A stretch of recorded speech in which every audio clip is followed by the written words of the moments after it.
Arcelor Mittal steel ప్లాంట్కు ప్రభుత్వ అక్రమ కేటాయింపులు చేస్తుందని సిఐటియు రాష్ట్ర ప్రధాన కార్యదర్శి నరసింగరావు అన్నారు. అనకాపల్లి జిల్లా నక్కపల్లిలో నూతనంగా ఏర్పాటు చేసి ఆర్సిలర్ మిట్టల్ స్టీల్ ప్లాంట్కు ఈ నెల 14న ప్రారంభించడానికి ప్రధాని మోదీ విశాఖ వస్తున్నారని అన్నారు. విశాఖ ఉక్కు ఆంధ్రుల హక్కు అయిన స్టీల్ ప్లాంట్ను ప్రైవేటీకరణ చేసేందుకు కుట్ర చేస్తున్నారని ఆరోపించారు.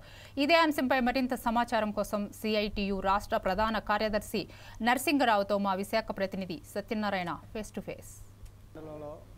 నూతనంగా నరేంద్ర మోడీ అయితే ప్రారంభించిన ఆర్సిఎల్ మెటల్ దీనికైతే కనుక అక్రమ కేటాయింపులు జరిగాయని చెప్పేసి మనకైతే కనుక సిపిఎం పార్టీ నరసింహారావు గారు అయితే పాటు మనతో పాటు ఉన్నారు.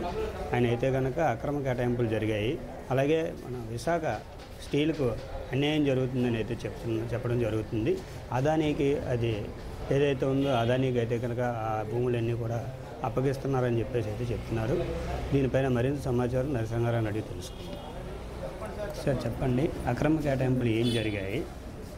ఇది మామూలుగా ఇప్పుడు ఆర్సిఎల్ మెటల్ స్టీల్ ప్లాంట్కి అయితే అక్కడ అందరూ కూడా ఏకీభవిస్తున్నారు, దానివల్ల వచ్చే ఇబ్బందులు ఏంటి అనే విషయాలు తెలియదు. ఆర్సిఎల్ మెటల్ అనేది ఒక స్టీల్ కంపెనీ. ఈ స్టీల్ పరిశ్రమ నక్కపల్లిలో పెడతామని, దానికి రేపు 14వ తేదీన శంకుస్థాపన చేస్తామని కూడా రాష్ట్ర ప్రభుత్వం చాలా ఉత్సాహంగా ప్రకటిస్తూ ఉంది. కొత్త పరిశ్రమలు రావచ్చు, వాళ్ళ ఆ లాభాల కోసం ఏ కంపెనీలైనా ప్రైవేట్ వాళ్ళు వస్తారు, వీళ్ళని బట్టి ఎవరు రారు. అయినా ఈరోజు ఈ కంపెనీలు రావడం, వాళ్ళకి భూములు విపరీతంగా ఇస్తున్నారు. అక్కడ అంబాజీని సిమెంటు సంబంధించి అదానీకి గంగవరం దగ్గర స్టీల్ ప్లాంట్ దగ్గర భూములు ఇస్తున్నారు. రాక అనేక చోట్ల, అలాగే నక్కపల్లిలో ఫార్మా ఇండస్ట్రీ భూములు ఇస్తున్నారు. ఈ భూములు కూడా ప్రజల దగ్గర, పేదవాళ్ళ దగ్గర భూములు లాక్కొని ఎందుకు ఇవ్వాలని అడుగుతున్నారు.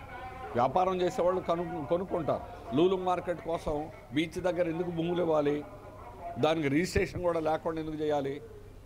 ఎందుకు రాయితీలు ఇవ్వాలి? వేల కోట్ల రూపాయలు ప్రజల ధనాన్ని దుర్వినియోగం చేయడం తప్ప ఇంకోటి కాదు. ఆ రకంగా ప్రైవేట్ కంపెనీలు రమ్మనండి, పెట్టమనండి, మనకు అభ్యంతరం. ప్రభుత్వం పెట్టడంలా 90 నుంచి ఒక్క రూపాయి కూడా విశాఖపట్నంలో ప్రభుత్వ రంగం అదనంగా తీసుకొచ్చి ఒక కంపెనీ పెట్టల. అంతకుముందు వచ్చినాయి సరళీకరణ విధానాల పేరుతో మా దగ్గర పెట్టుబడులు లేవంటూ ప్రభుత్వం కావాలని ప్రైవేట్ వాళ్ళని పెద్దవాళ్ళని చేయడం, అట్లాగే మన కంపెనీలన్నీ కూడా ప్రైవేట్ వాళ్ళకి ధారాదత్తం చేయడం అనేటువంటి జరుగుతుంది. ఇది పరిస్థితి. అయితే మన నరసింహారావు అయితే కనుక ఆర్సిఎల్ మెటల్ పరిస్థితి ఏంటనేది పూర్తిగా వివరించడం జరిగింది.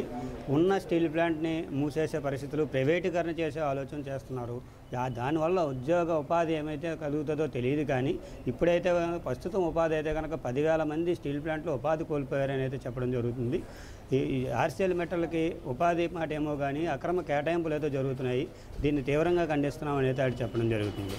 కెమెరామెన్ శ్రీనివాస్తో సత్యనారాయణ, 4 సైడ్స్, విశాఖపట్నం.